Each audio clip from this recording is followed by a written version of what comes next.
The cruelest brick is your own desperation, a prison where you stand behind the bars, clinging to the hope that someone will turn around, that they'll see your worth, but they don't. They walk away indifferent, and yet you keep running after them. Why? Why do you chase someone who doesn't even bother to look back? Why do you lower yourself, begging for the love that should have been given freely? Look in the mirror. Who do you see?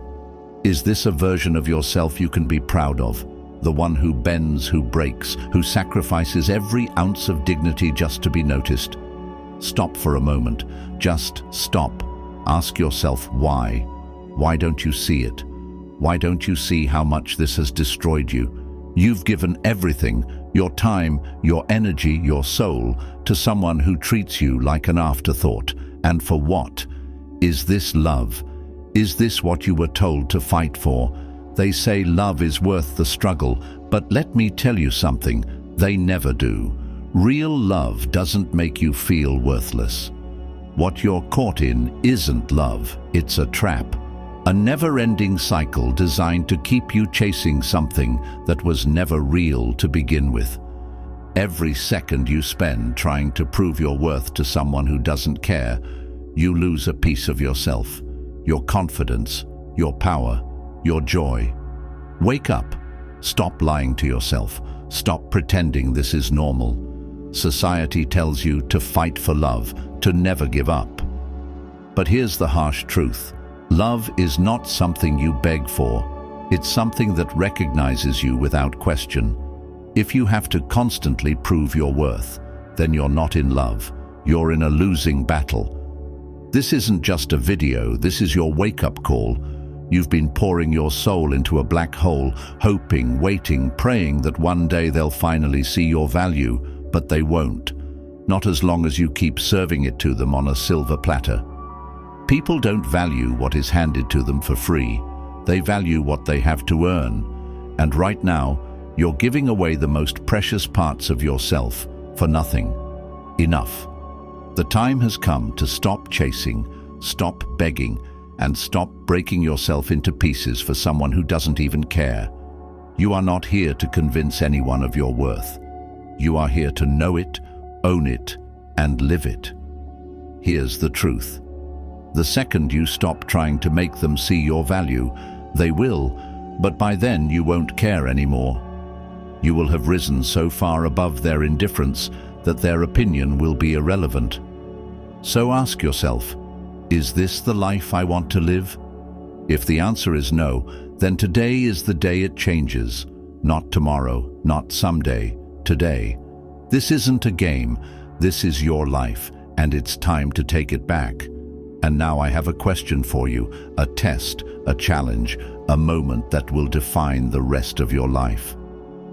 If everything you've heard today has shaken you awake, if it has hit you in a way you can't ignore, then prove it. Drop a comment below. I am valuable. Not just words, but a declaration, a commitment to yourself, a reminder that starting today, you refuse to be ignored, underestimated, or undervalued ever again. And if you truly believe this, then do one more thing. Hit that like button, subscribe, and turn on the bell icon so you never miss another wake-up call like this. Because today isn't just another day. Today is the day you wake up and reclaim the power you've been giving away. And one last thing, stay till the end of this video, because I'm about to reveal the most valuable thing you will ever own in this life. And trust me, it's not what you think. Let's do this. Stop being a puppet on their strings. The moment you start chasing their approval, you hand them the keys to your own prison. Think about it. Every time you adjust yourself, silence your needs, or twist your personality just to fit their expectations, you're not living, you're performing. And the worst part, the applause never comes. Picture this. You're running on a treadmill that never stops. With every step, you're trying to prove your worth to a partner, a friend, a boss. But no matter how fast or how far you run, you never arrive. That's what chasing validation feels like. An exhausting loop with no finish line, no reward, no rest. And here's the painful truth. They don't respect what's easily given. The more you seek their approval, the further they pull away. It's like trying to catch smoke with your hands, desperate, exhausting, and ultimately futile. Because validation doesn't come from them, it comes from you.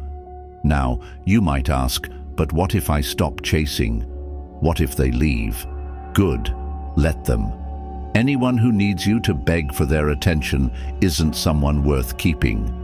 If your worth is determined by how much you can give, how much you can please, or how much you can sacrifice, then the problem isn't you, it's them. Think of it this way: you're a lighthouse, standing tall and unshakable. Does a lighthouse chase ships? No. It stands firm, shining its light, and the right ships find their way to it. But the moment you start chasing, you're no longer a lighthouse. You're just another wave, easily forgotten, easily replaced. Since childhood, they've conditioned you to seek approval. They taught you that being liked is the ultimate goal. Make people happy, avoid conflict, be whatever they need you to be. It's a lie, a scam designed to keep you small. Look around. How many people are living for applause?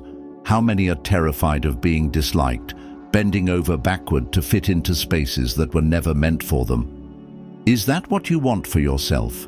To be a shadow in someone else's life instead of the light in your own? Here's a metaphor for you. Imagine you're holding a glass of water, offering it to people, hoping they'll take a sip and appreciate you, but they don't. Instead, they complain that it's not cold enough or that the glass isn't their favorite color. Meanwhile, your hand grows tired, your arm aches, and the water spills everywhere. At what point do you realize you don't need to hold the glass at all? Now, maybe you're thinking, but it's hard to stop chasing. Of course it is.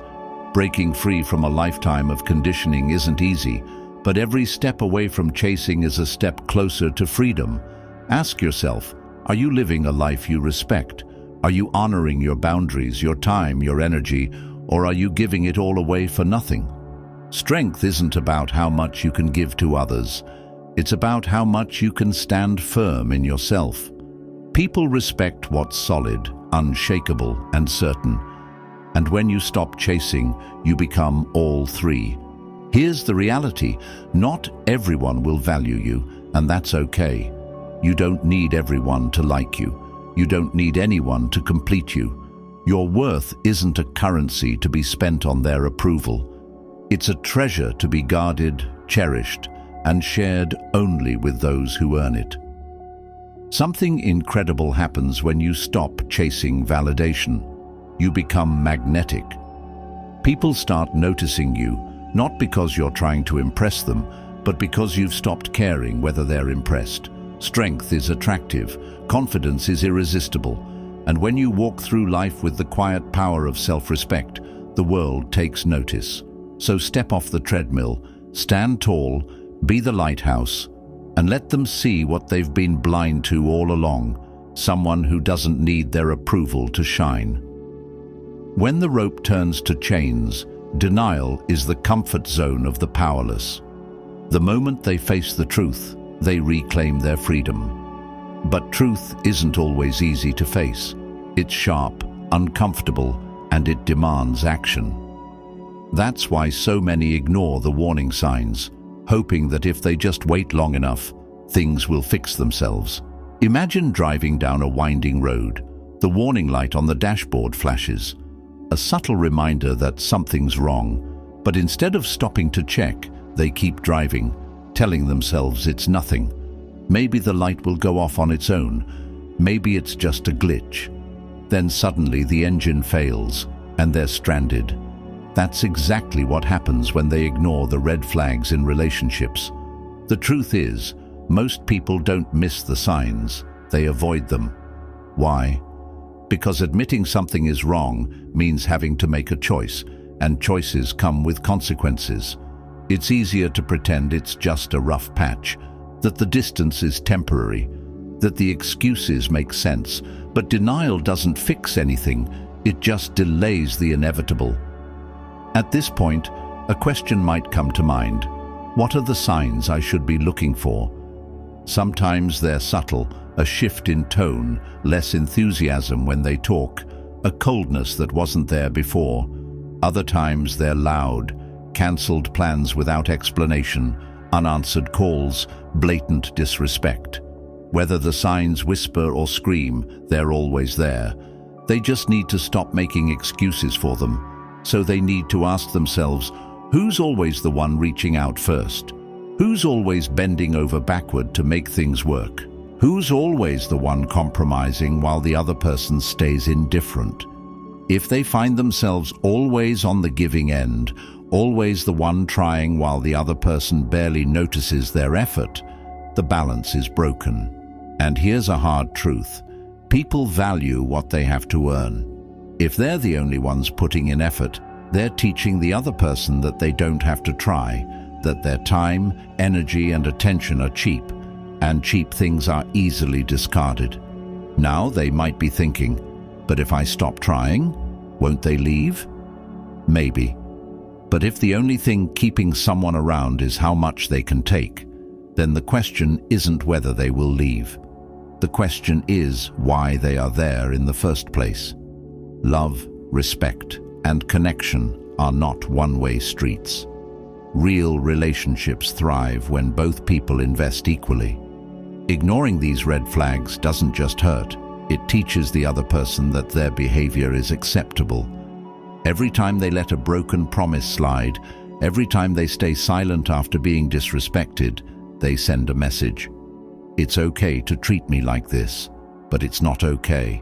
Not now, not ever. Maybe they're thinking, but what if I've ignored the signs for too long? Is it too late to fix this? It's never too late to wake up. The moment they recognize the imbalance, they take the first step toward reclaiming their power. Here's a way to see it. Imagine they're holding a scale. On one side, everything they give, time, energy, love, effort. On the other side, everything they receive. If that scale is tipped so heavily in one direction that it's barely holding up, something is wrong.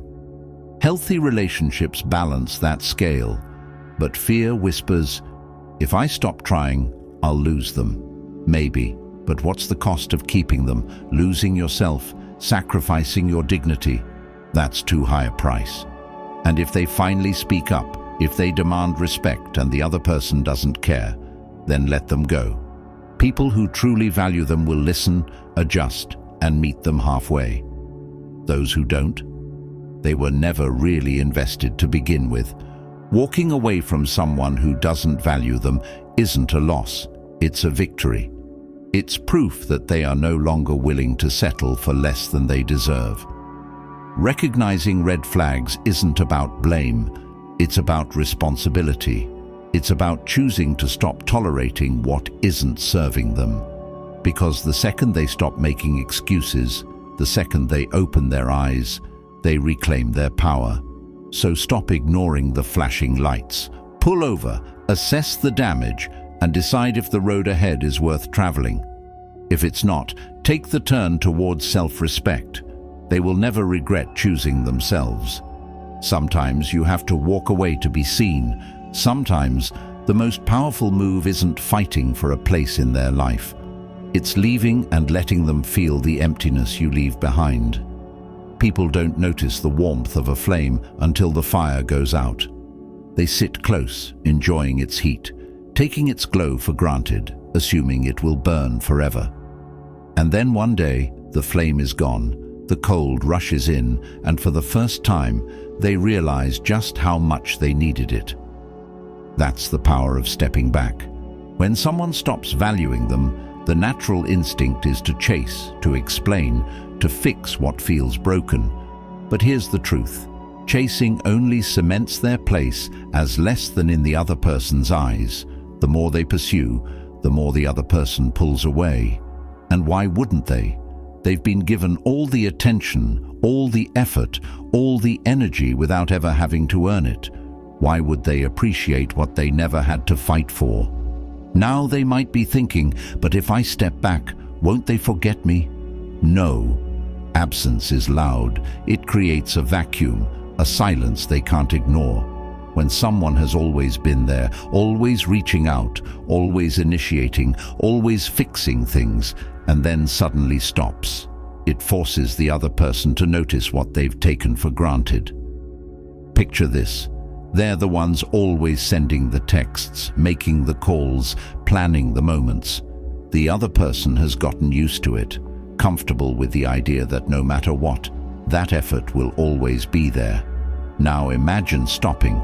No texts, no calls, no bending. Suddenly, there's a shift. The silence grows. The absence becomes undeniable. And for the first time, the other person starts wondering what happened. Why haven't I heard from them? Did I mess up? That's the power of stepping back. It forces them to see what life looks like without that presence. But make no mistake, this isn't a game. It's not about manipulating someone into chasing. It's about reclaiming energy that was wasted on someone who didn't appreciate it. It's about saying, if you can't value me, I'll value myself. At this point, a new question might arise, but what do I do with all the energy I used to give them? The answer is simple. Invest it in yourself. Pour it into growth, into goals, into self-respect. Because something incredible happens when they do. They stop needing approval from anyone else. Think of a magnet. When one chases, the polarity pushes the other person away. But when they step back, they flip the script. Their absence becomes the pull. They stop running toward, and suddenly the other person starts noticing. But by then, something even more powerful has happened. They've grown. And maybe, just maybe, they don't even want them back anymore. Now, another question might come, but what if they never come back? Good, let them stay gone, because stepping back isn't about getting them back, it's about getting themselves back. It's about breaking free from the exhausting cycle of proving worth to someone who never deserved the effort in the first place. Walking away doesn't just reclaim power, it transforms it. It reminds them that their value isn't tied to how much they give to someone else. It's tied to how much they give to themselves. And here's the kicker. The more they invest in themselves, the less they care about whether that person notices. And when they finally do notice, and they will, it won't matter anymore, because they won't be the same. They won't be the person who once begged for attention. They'll be the person who commands respect, not because they asked for it, but because they became it. Now maybe they're thinking, but what if stepping back feels too hard? It will. It will feel uncomfortable. That's how they know it's working. Growth isn't easy. Reclaiming power doesn't happen without resistance. But every step away from someone who doesn't value them is a step closer to the life they deserve. So the challenge is clear. Stop texting first, stop chasing, stop explaining. Let them sit in the silence of their absence. Let them feel the loss of what they took for granted. And when they finally realize what they lost, it won't matter, because by then they will have stepped forward into a life where they never have to beg to be valued again. Stop begging. Be the prize. They can't pour from an empty cup. Yet here they are, running on fumes to fill someone else's glass, giving, sacrificing, bending, hoping that if they just do more, they'll finally be seen, finally be chosen. But when was the last time they truly put themselves first? And no, scrolling on their phone or zoning out in front of a screen doesn't count. When was the last time they invested in themselves so deeply that it changed them? Because here's the truth, the world doesn't reward those who shrink themselves for others. It rewards those who know their worth and act like it. People don't respect those who neglect their own potential. They are drawn to those who grow, evolve, and thrive. If they're not growing, they're dying. Harsh? Maybe, but true. Most people spend their lives pouring all their energy into others. They bend over backward for relationships, sacrifice their dreams to make someone else happy, and then wonder why they feel drained and invisible. Sound familiar? Here's the hard truth. The world doesn't respect martyrs. It respects builders, people who build themselves up brick by brick, no matter how many times life tries to knock them down. Imagine this. Instead of chasing after someone who doesn't value them, they channel that energy into becoming the best version of themselves. Instead of waiting for someone to notice them, they notice themselves. They start taking care of their body, their mind, their ambitions. They stop wasting time on people who don't see their worth and start creating a life that makes them proud. So here's the real question. What would the best version of them look like? Not the exhausted, overworked, unappreciated version they are now, but the unstoppable version, the one who is stronger, sharper, more disciplined, the one who is financially stable, emotionally solid, and moving through life with purpose. The version of them that commands respect, not because they asked for it, but because they became it. What's stopping them from becoming that person? Maybe they're thinking, but I don't know where to start. That's the thing. They don't have to start big. They just have to start. The best version of them isn't built overnight. It's built through consistent action, waking up earlier, learning a new skill, taking care of their body, setting goals, and then crushing them. The hardest truth to swallow: they are where they are because of themselves, not because of their partner, their parents, or their past. And that's not an attack, that's an opportunity. Because if they got themselves here, they can get themselves out. Every time they choose to invest in themselves, they send a powerful message to the world. I matter. That shift doesn't just change them, it changes how people see them. Respect isn't given, it's earned. And the second they start respecting themselves, others will have no choice but to follow. Now maybe they're wondering, but what if focusing on myself feels lonely? It might. Growth can be isolating. Not everyone will understand their journey, but the right people will. The ones who can't handle their evolution. They were never meant to stay. A seed buried underground doesn't grow by worrying about the other seeds. It grows because it absorbs what it needs: water, sunlight, nutrients. It breaks through the dirt and reaches for the sky, unbothered by whether the other seeds are growing or not. Be the seed. Focus on the growth. And here's the most powerful part. When they truly invest in themselves, they become magnetic. Confidence, discipline, purpose. It draws people in. They will start to notice. They will start to wonder. They will start to respect. But by the time they do, it won't matter anymore, because the one thing they will finally realize is that their worth was never tied to anyone else's recognition. So now, the only thing left to do is take the first step. No more waiting, no more excuses. They don't need permission to invest in themselves. They are the prize. It's time to act like it. Protect your throne or lose your crown. The moment they compromise their boundaries for someone else is the moment they hand over the blueprint to their downfall.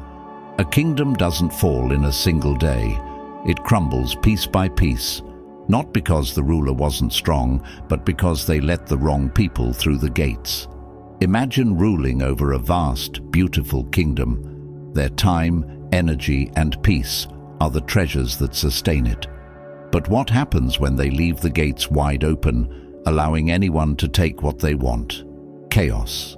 The walls weaken, the foundation cracks, and before they know it, they're left with nothing but ruins, not because they weren't powerful enough to defend it, but because they never set the boundaries to keep it safe. That's exactly what happens when they live without boundaries. Now they might be thinking, but aren't boundaries selfish? Won't they push people away? No. Boundaries aren't walls meant to isolate. They're guardrails that protect.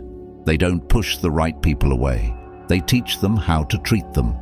The only ones who fear boundaries are those who benefited from them having none. Ask this: how many times have they said yes when they wanted to scream no?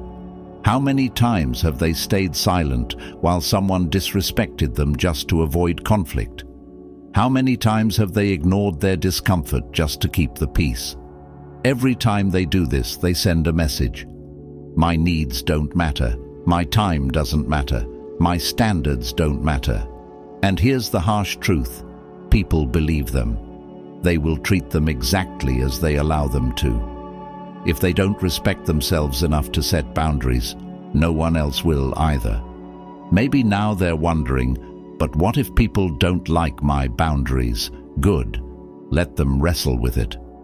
Boundaries aren't about pleasing others. They're about protecting themselves. And let's be clear, boundaries aren't acts of aggression. They're acts of self-respect. Picture this. They're driving along a dangerous mountain road.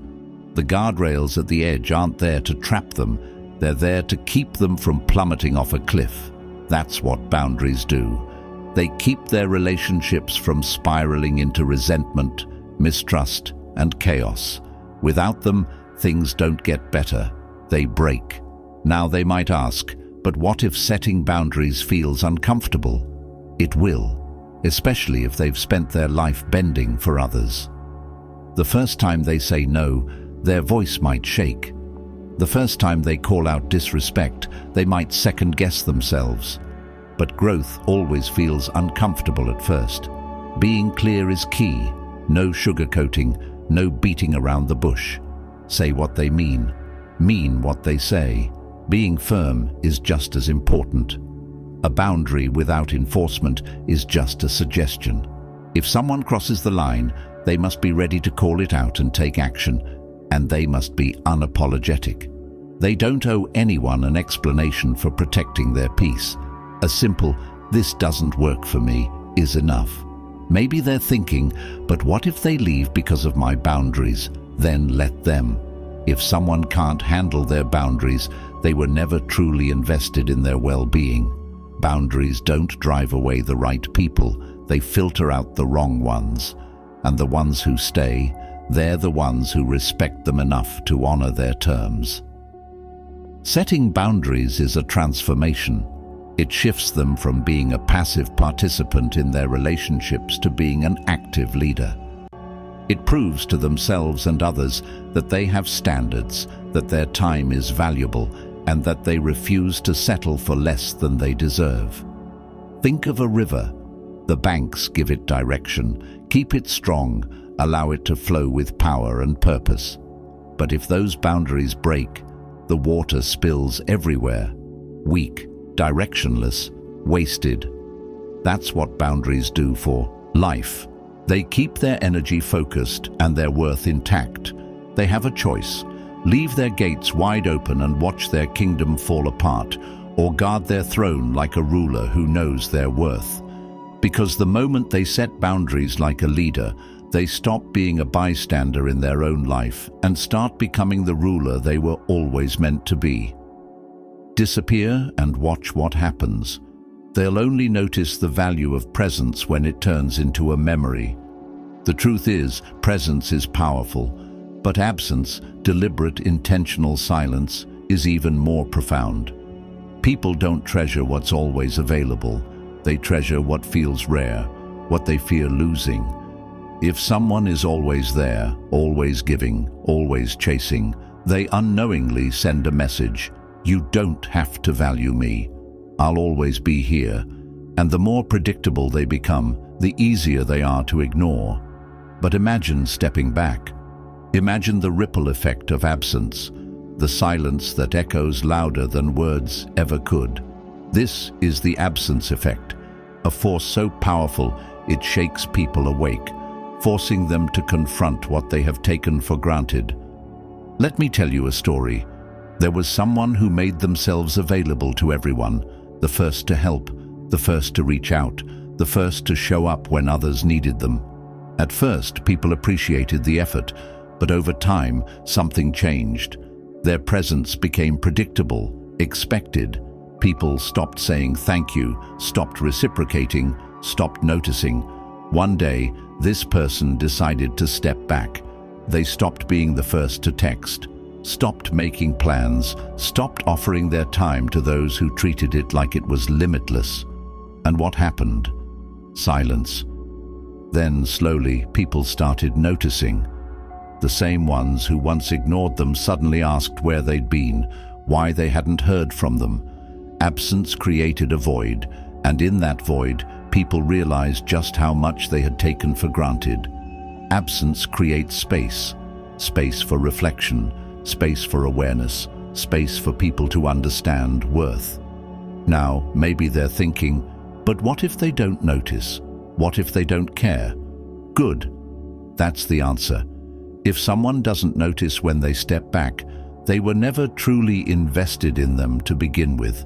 And while that truth might sting, it's also liberating. Because when they stop pouring energy into people who don't value them, they free themselves to invest in those who do. Think of a candle burning in a sunlit room. In overwhelming light, its glow goes unnoticed. But when the room goes dark, that same candle becomes a beacon. Absence works the same way.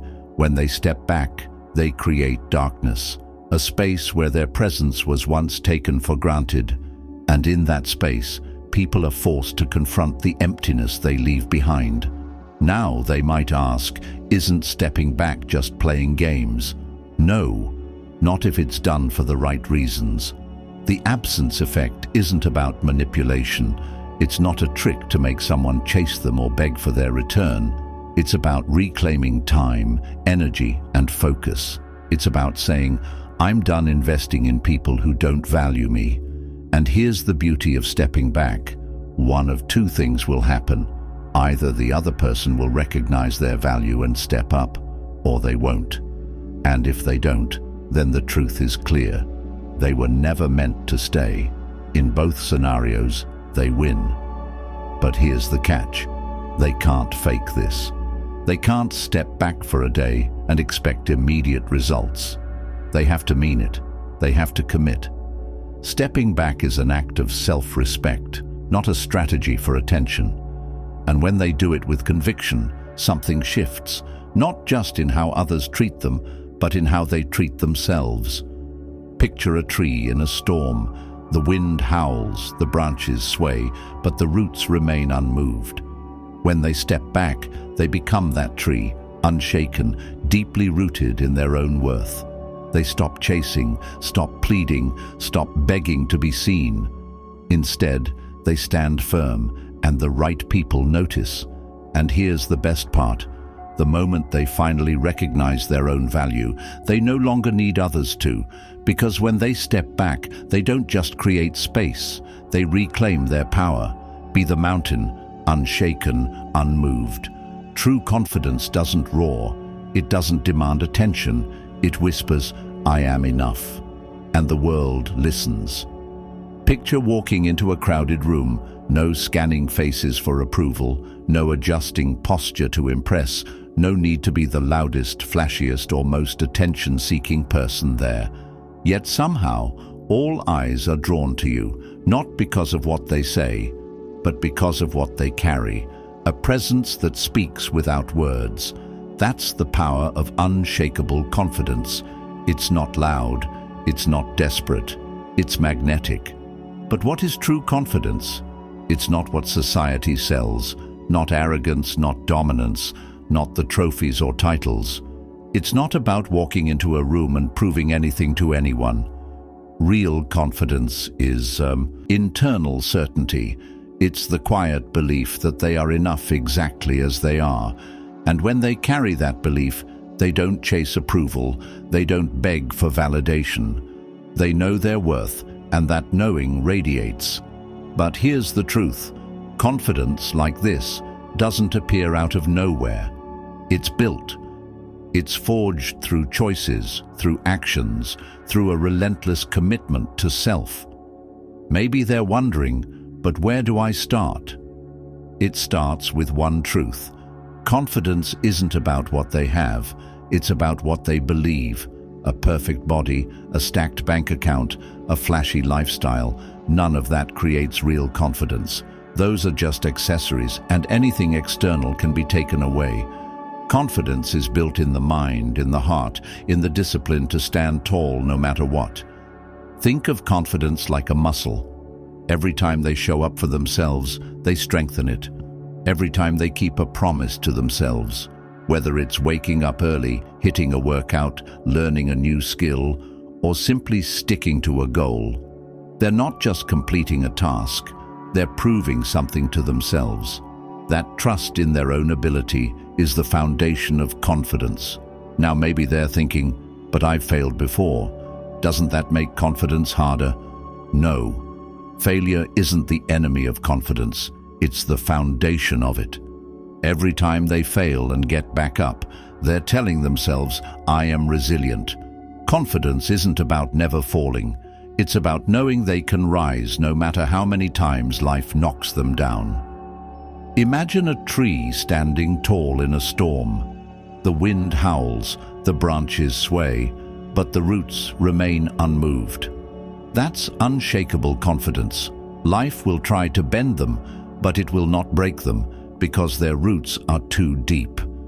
Maybe now they're wondering, but what if no one notices my confidence? What if it's overlooked? They will notice. Real confidence doesn't need to announce itself. It's in the way they walk, the way they hold themselves, the way they speak, not loudly, but with clarity and purpose.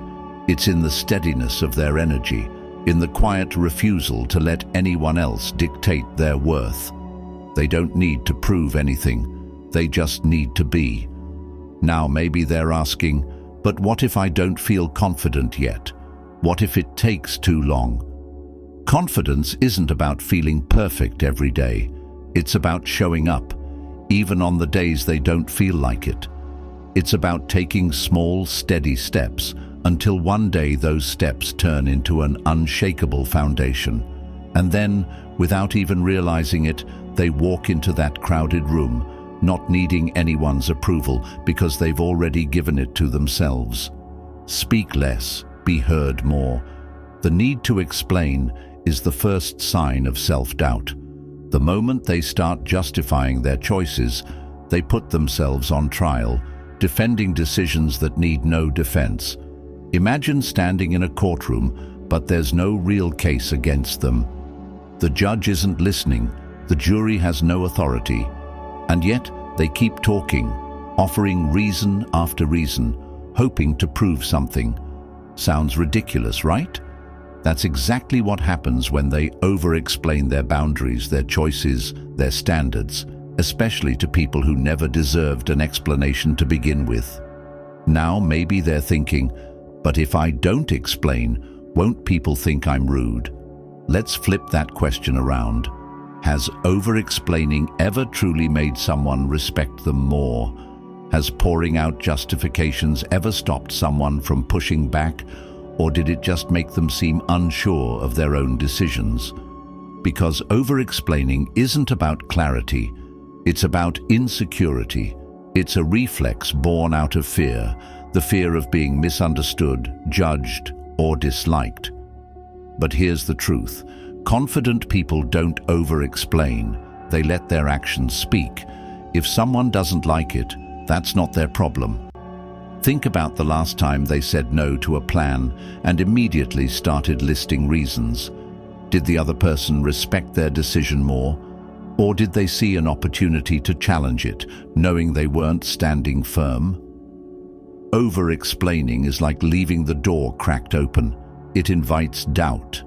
It gives people permission to test their boundaries, to poke holes in their choices, to question their resolve. Now maybe they're wondering, but if I don't explain, won't I seem cold or unapproachable? No. Silence isn't cold, it's clear.